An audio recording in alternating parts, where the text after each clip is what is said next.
In this fast-changing world where technology is within reach from everyone, mobile phones, personal computers, and such, any form of illegality is very rampant, especially the so-called software piracy. Software piracy is the reproduction, distribution, use, or other infringement of the copyright in a software product without the permission of the copyright owner. It's like a recipe of a friend claimed to be your own. Every one of us is guilty of using pirated products. Don't deny it. Though software piracy happens everywhere, in the eyes of the law, it's still a crime. It is theft, the stealing of someone else's original idea or product. First reason is because of the high cost of software. Also, it is because of the ease of piracy. With the power of the internet, it's easy for us to download the things we need since they're readily available in the net. For example, you need Adobe Photoshop to edit your pictures.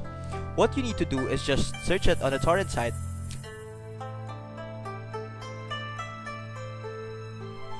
click on the link to download,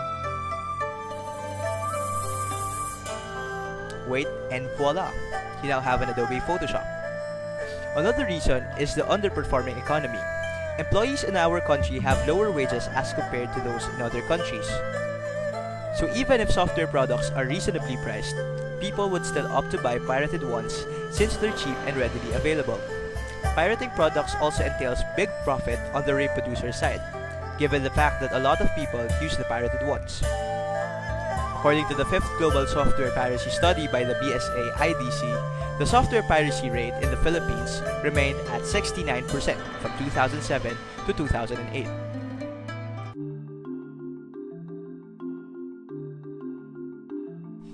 Millions and millions of dollars are being robbed from the IT industry.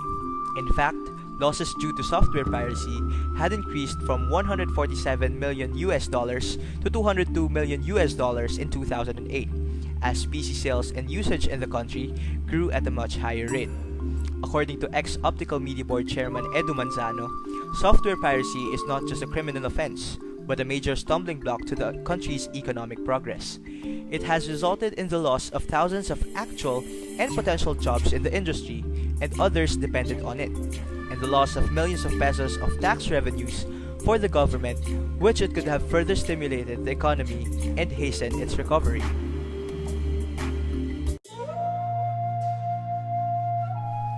Here in the Philippines, 2 laws have been implemented to address the issue of software piracy: RA 8293 or the Intellectual Property Code of the Philippines, and RA 9293 or the Optical Media Act. Both of these laws, if violated, are punishable with years of imprisonment and a fine of up to 1 million pesos.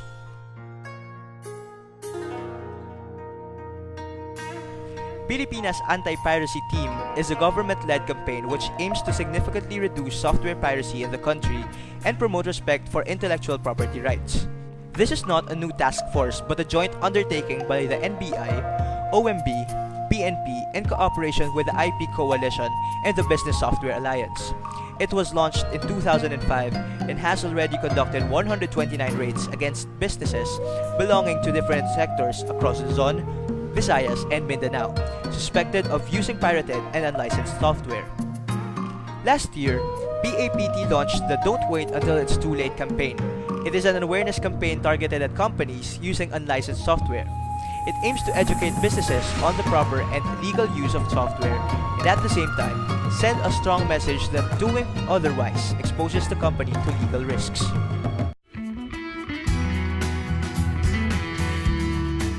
Software piracy is indisputably a serious problem that needs to be addressed as soon as possible.